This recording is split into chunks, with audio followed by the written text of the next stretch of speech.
C'était il y a 4 ans, dans la banlieue marseillaise. L'histoire d'un couple de jeunes retraités avec des rêves plein la tête. Après 30 ans de vie commune, Roland Casoni, ancien chaudronnier, et sa femme Rosemarie, ex-caissière de supermarché, viennent de s'acheter une résidence secondaire à 2 heures de route. C'est un peu la route du paradis, ça, alors? Pas loin. Pas loin de la route du paradis. La route de la tranquillité, du calme, du bon air et du repos. Ce matin-là, ils se rendent sur place pour y passer quelques jours. C'est à quelques kilomètres de Gap que se trouve ce que Roland appelle son petit coin de paradis. C'est le chantier, là, hein? Oui, c'est le chantier. Ils vont nous faire les routes. Tout est encore en travaux, mais les Casoni sont alors encore hyper enthousiastes. Donc vous êtes arrivé dans votre deuxième maison, là? On est arrivé dans la deuxième maison. Regardez comme c'est magnifique. Pour les Casoni, le rêve, c'est ce petit chalet de 35 mètres carrés. Non, on n'y voit rien dedans. Ah non, tu peux commencer à ouvrir. Hein. Il y a les pingouins. Une étroite cuisine équipée et 4 couchages pour recevoir les petits-enfants. Ça, c'est la chambre de mon fils. Disons que ça, c'est un peu la chambre d'amis. Voilà. Ici, c'est le salon. C'est très bien, qu'il ne nous manque rien. Pour vous, c'est un bon investissement. Ah, moi, oui. Nous, on trouve que Un c'est... Roland aussi? Dans notre résidence secondaire, le petit bijou. Dans ce petit bijou, ils ont mis toutes leurs économies. Les Casoni ont déboursé 86 000 €. Sur le papier, ça donne envie. Un parc de 36 chalets, de jolis jardins, des routes goudronnées et une grande piscine, de quoi inviter toute la famille. En 2009, lorsque nous avions réalisé ce reportage, voici à quoi ressemblait ce lotissement. Tout est alors en chantier. Et ce jour-là, quand il débarque chez lui, rien n'a changé. Pour l'instant, ce n'est qu'une petite déception pour Rosemarie. Et on pensait que quand on allait avoir les clés, le parc était fini, mais malheureusement... Car d'ici quelques semaines, ils espèrent bien piquer une tête dans leur future piscine. Ça sera la piscine pour les grands. Et là, il y en a une toute petite pour les petits tours. C'est pour ça que vous avez acheté technique, hein. ici? Oui, surtout. Il y a ça aussi, ça en a fait partie. Hein. Ça a beaucoup contribué, sinon on n'achetait pas là. Si la piscine n'est pas prête cet été, c'est... Ça sera un peu problématique. C'est la catastrophe. Hein. Face à Marseille, 32 minutes de jeu. Bon, on est quand même plus proche du... Mais pour l'instant, ce n'est pas vraiment ce qui préoccupe Roland. C'est quoi? C'est l'OM, c'est quoi? Ce jour-là, Bon, dis-moi où tu le veux demain, ton arbre. la priorité des Casoni, Je vais le mettre là. c'est de personnaliser leur jardin. Le sud, il est là, le sud, là. Oui, et alors? Donc si je le mets là, l'arbre, il va faire de l'ombre là-bas. Bon, et si tu le mets là? Si je le mets, il faut que je le mette par là. Ça sera pas trop près de la limite avec la clôture, hein? Les branches, elles vont aller chez le voisin. Non. Alors tu ne le mets pas là, tu le Putain, mets mais là. elles seront quand même les branches chez le voisin, Oui, mais Rosemarie. ça fait rien. Sauf que bon, moi, la limitation... Il ne s'agit que d'un arbre, mais chez les Casoni, ce genre de décision, ça peut prendre des heures. 10 cm après. C'est la discussion avec madame. Où on va planter l'arbre? Bon, je vais le mettre là. Hein. Ça va pas aller. Pourquoi ça va pas aller? Mais parce que ça va pas aller. Je vais pas déplacer ça, Rosemarie, en attendant. Comment on va marcher où? On va marcher dans la boue? Et au final, c'est toujours madame qui gagne. Il faut que je le mette là. Donc il faut que je lève ça en premier alors. Ma foi. Bon, il faut que je mette l'arbre là. Allez, on va mettre l'arbre là. Vous êtes obligé de déplacer le chemin pour faire... Eh oui, voilà. Pour faire plaisir à madame, on déplace le chemin. J'ai raison, Roland. On déplace le chemin pour faire plaisir à madame. Pas me faire plaisir, c'est plus logique. Tu te rends compte pour planter un arbre, la discussion qu'il faut avoir pour planter un arbre? L'affaire est loin d'être réglée.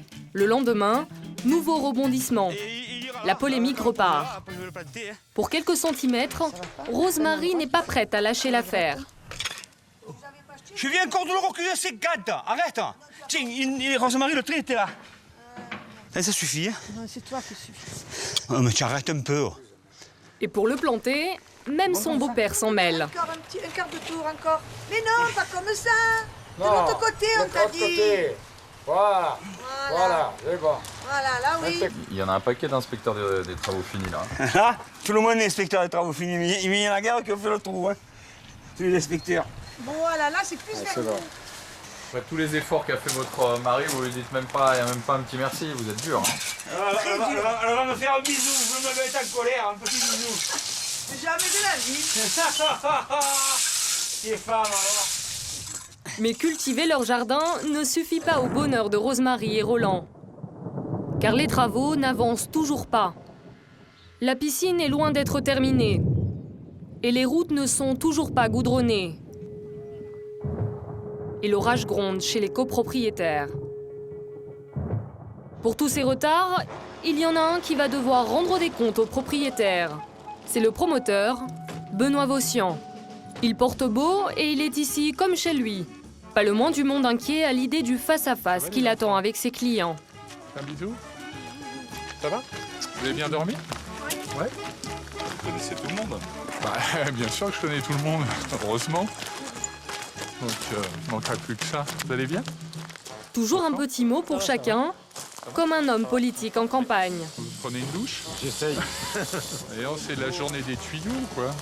Ah, je voulais vous saluer. Et quand il se rend au chalet de Roland, c'est lui qui dégaine le premier.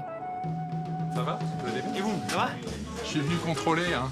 Et alors, j'ai pas avancé? Rien du tout. Bah voilà, allez, ça Rien commence, du tout. ça commence. Ce bois était posé. Non, il était pas fait encore, Il celui-là. était fait, il était fait. Ne me racontez pas d'histoire. Celui-là, il était pas fait. Je vois, monsieur Casoni, que la patronne n'est pas là, donc j'ai l'impression que c'est pour ça que ça avance pas beaucoup aussi. Allez, quand il n'y a pas la patronne, Quand il il n'y a est... pas la patronne, Mais c'est bon, il est fort, il est fort. Seul face au promoteur, Roland fait profil bas, en attendant demain la grande assemblée générale. Vous allez un peu lui tirer les oreilles ou pas?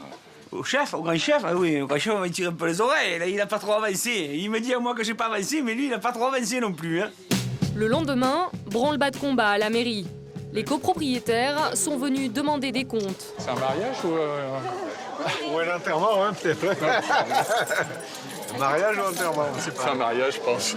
Bah non. Mais en quelques phrases, le promoteur retourne la situation à son avantage. Et il met tout sur le dos de la crise économique. Alors, vous connaissez les problèmes économiques aujourd'hui. On ne fait pas de vente. Donc, moi, je fais tout en fonds propres. Donc, on essaie d'étaler autant qu'on peut les règlements. Donc, j'ai demandé à monsieur de pouvoir étaler. Donc, je me suis engagé à faire très, très rapidement la piscine et les voiries, ce que je suis en train de faire. Et pour clore la réunion, rien ne vaut une bonne promesse. Bon, la piscine, c'est le 15 juin. On a confirmation, hein, c'est sûr. L'eau sera dans la piscine au 15 juin. Vous êtes rassuré de savoir que vous allez avoir votre piscine cet été? Parce que ça a inquiété beaucoup de personnes. Le 15 juin, quand on prendra le bain, on dira ça y est, on a pris le bain. Il y a la piscine. Pour le moment, on ne peut pas le dire encore. Hein. Moi, je suis voilà, comme c'est Thomas. Quand on touche, on voit si c'est du vrai. Alors, qu'en est-il des promesses du promoteur? Les travaux ont-ils été terminés? Et comment se porte le marronnier des Casoni? Nous sommes retournés sur place 4 ans plus tard. Rosemarie et Roland se rendent dans leur fameuse résidence secondaire à côté de Gap, dans les Hautes-Alpes.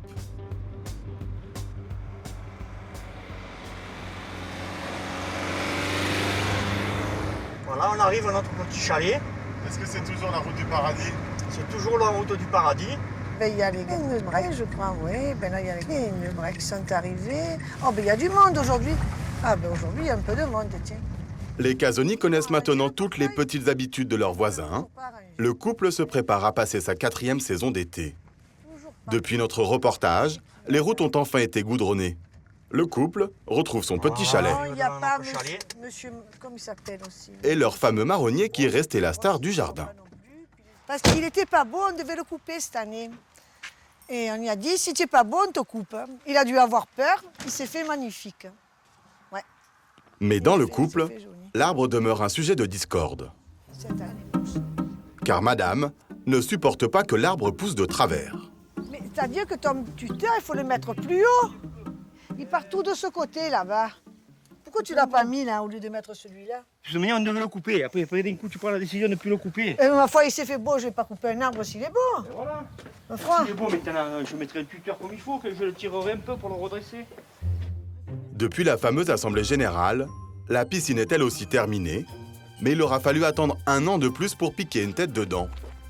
Et aujourd'hui, c'est à Roland et aux 39 propriétaires de gérer eux-mêmes l'entretien, pour le plus grand bonheur des insectes.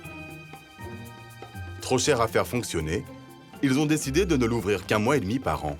Et ce n'est pas la seule galère qu'a rencontré Roland dans sa résidence secondaire. À l'entrée, on y trouve un joli portail électrique, seulement voilà. Voilà, ça c'est le portail, hein. C'est le portail, il est magnifique ce portail. Mais bon, le problème c'est qu'il ne fonctionne pas. Hein. Il a fonctionné pendant un petit moment, puis maintenant, aujourd'hui, il ne fonctionne plus. On ne sait pas exactement ce qu'il a. Le portail est cassé depuis quelques mois. Une nouvelle dépense en perspective pour tous les habitants. Mais à quoi sert un portail quand la clôture des chalets est elle-même inachevée? Normalement, il aurait dû faire tout le tour. Les poteaux s'arrêtent là, le grillage il s'arrête là. Et là-bas, il s'est arrêté, il n'a pas fini. Tous ces problèmes ont créé un climat tendu entre certains des occupants. Alors qu'ils étaient tous unis contre le promoteur, aujourd'hui, personne n'est d'accord sur le choix des dépenses. Mais les querelles de voisinage n'arriveront pas à gâcher le plaisir de Roland. C'est impeccable, hein. C'est la belle vie. Hein. C'est la belle vie qui commence. Hein. Toujours sous la surveillance technique de madame. La saucisse fait la cuire. Hein. Toi, des fois, tu fais pas assez cuire les choses, après, c'est pas bon. Hein. Ça y est, c'est prêt, c'est tout prêt. Et les côtelettes, tu les mettras après? S'il faut des côtelettes, on mettra des côtelettes. Je remettrai en marche. C'est vrai, tu as raison. Je remettrai en marche. Qu'est-ce que vous avez dit là? Tu as raison. Ça m'arrive de lui donner raison. Pas tout le temps, mais ça m'arrive. Plus cuite, ça, là. Pour Roland et sa femme, s'offrir une résidence secondaire était un rêve qu'ils ont réussi à concrétiser. Mais pour certains, c'est un fardeau dont ils auraient bien voulu se passer. Car plus la résidence secondaire est imposante, plus les problèmes augmentent pour leurs propriétaires. Il y a 4 ans, nous vous avions raconté l'histoire des propriétaires du Château Canon. Une magnifique bâtisse du XVIIIe siècle, construite en Normandie, dans la région de Caen. Elle appartient à Jean de Mesdrac, un avocat surmené pendant la semaine. Ah, ça arrive. C'est ça, 5 canards.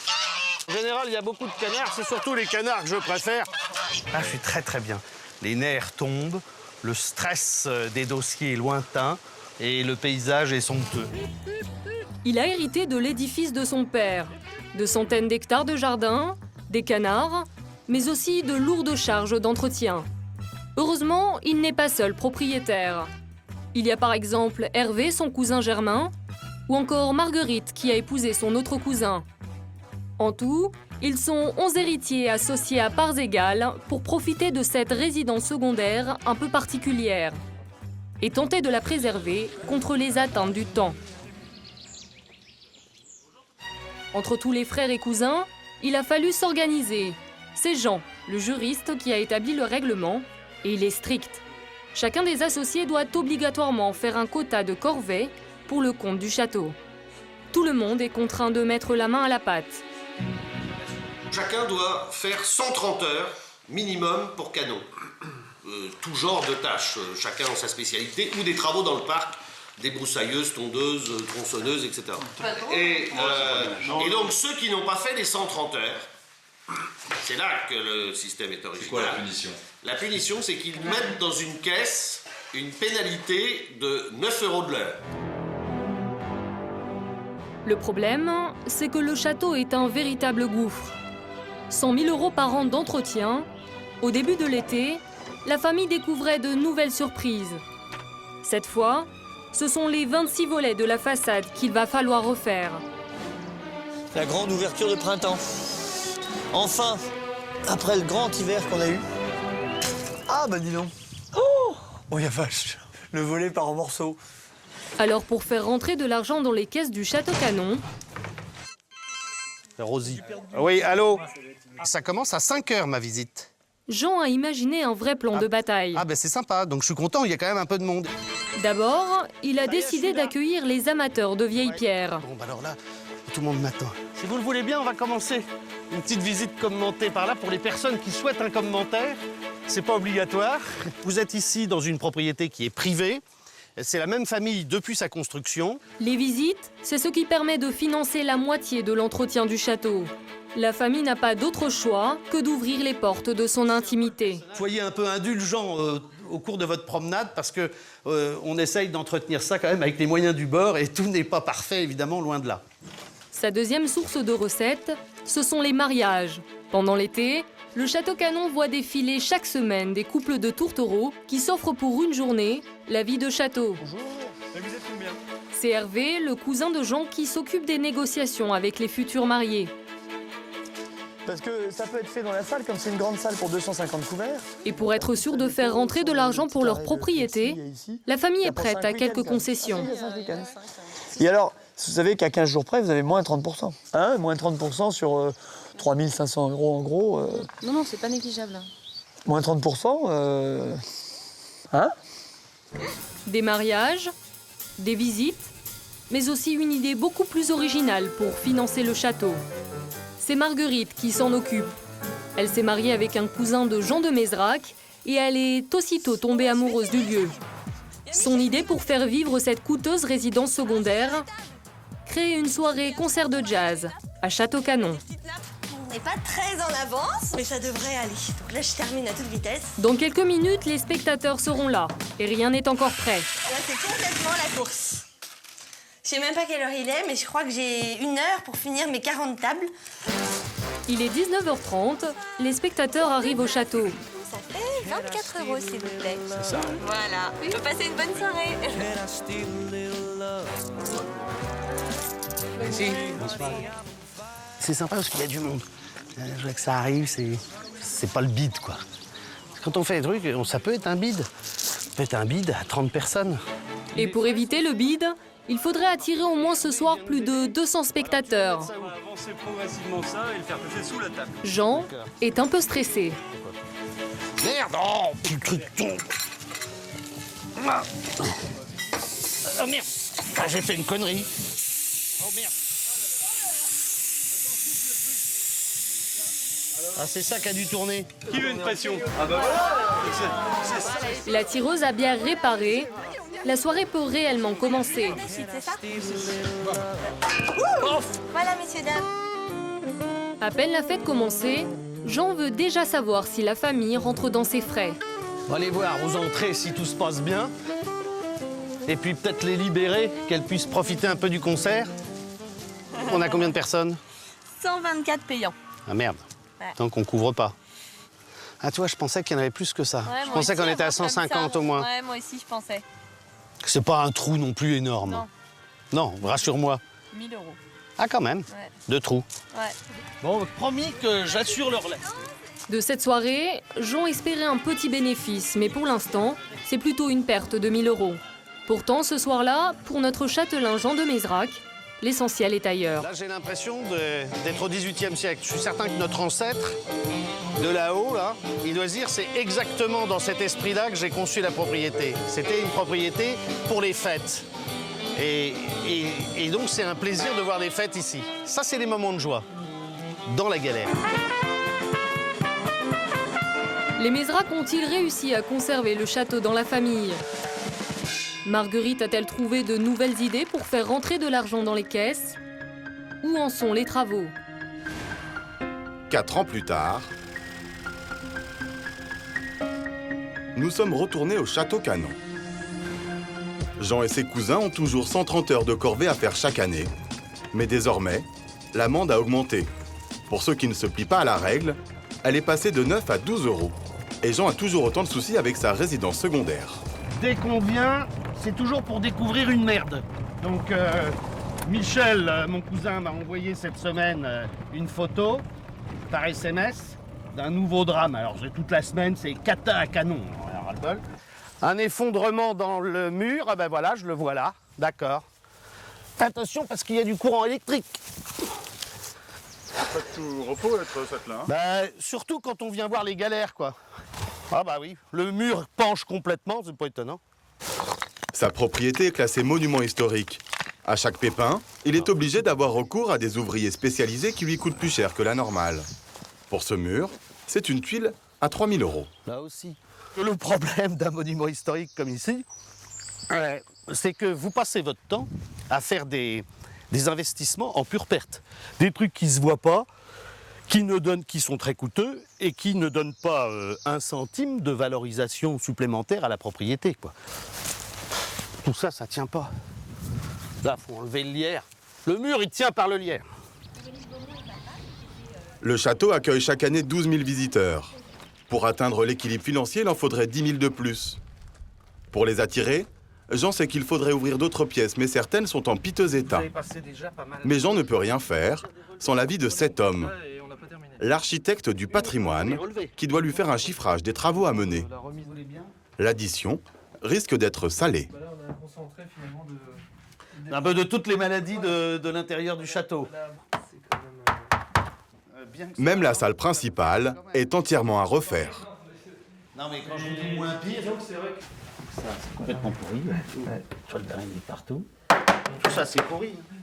Bon, c'est pas forcément gigantesque dans ces pièces, sauf qu'on va retrouver l'électricité, on va retrouver tout ce qui est récurrent.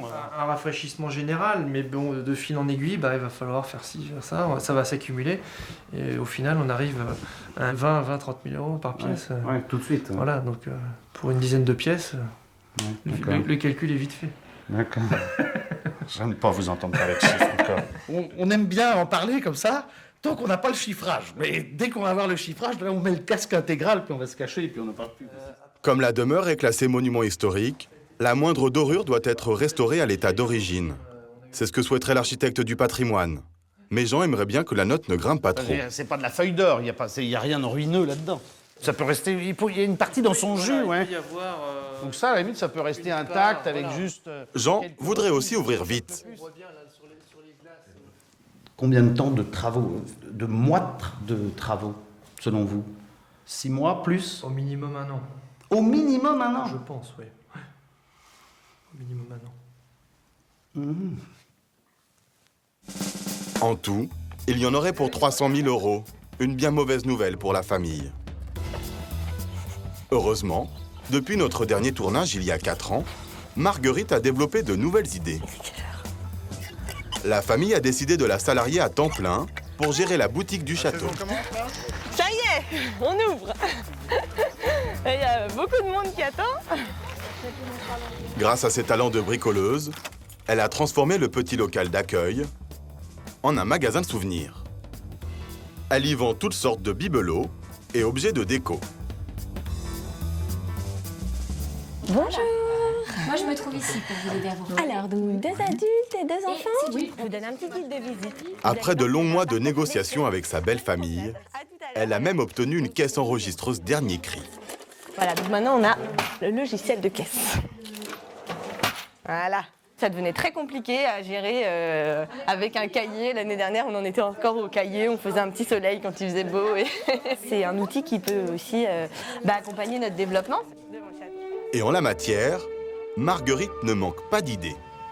Sa dernière trouvaille, proposer aux visiteurs un apéro romantique au champagne sous le kiosque chinois près de la Mare aux Canards. Cela coûte 35 €. Les carnets de commandes, paraît-il, seraient en train de se remplir. Mais pas sûr que cela suffise. Le château est toujours en déficit. Et lorsque les associés se retrouvent en fin de journée, la facture de travaux qu'évoque l'architecte fait débat dans la famille. Moi, j'étais pas d'accord. Je le suis toujours pas, mais maintenant que c'est lancé, je suis le mouvement puisque c'est passé à la majorité ce genre de projet. Donc. Pour l'instant, personne n'a vendu de part en fait encore là. Depuis. De toute façon, personne ne veut acheter les parts des autres. C'est vrai. Certains veulent peut-être, mais personne ne veut les acheter. Oui, personne ne veut les acheter. Et comme on a une clause, quoi qu'il arrive, si quelqu'un veut vendre ses parts, il est obligé de vendre à un membre de la famille. Donc ça tourne en rond, mais tout le monde reste. Ce qu'il faut savoir, c'est que plus vous avez de parts, plus vous participez au prorata, au déficit, et plus vous faites d'heures de corvée canon. Donc plus personne ne veut acheter les parts des autres, ce qui est vrai. Ah oui, oui. Pour garder leur résidence secondaire dont ils ont hérité, les Mézrac n'ont pas d'autre choix. Ils sont condamnés à s'entendre. Et peut-être encore pour plusieurs générations.